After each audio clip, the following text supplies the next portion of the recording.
Doja të dija ku është ndryshimi dhe dallimi mes hoxh dhe imam. Çdo hoxh mund të jetë imam, po jo çdo imam mund të jetë hoxh.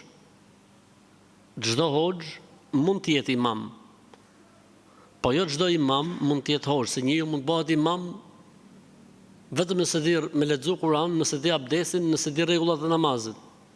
Ndërkohë që s'është hoxh. Ndërkohë që nuk është hoxh. Jo çdo imam është hoxh. Por çdo imam mund të jetë hoxh, sa i mund të jetë hoxh, po s'ka marrë emrin për imam. E qartë? Jo çdo hoxh duhet të jetë imam, se mund të mos jetë imam, s'ka marrë emrin. Por jo çdo imam është hoxh. Për këtë arsye feja merret nga hoxhallarët, nga njerëzit e dijes. Jo çdo kush që hyn imam apo është imam, sepse ai mund të jetë me dije minimale që është imam.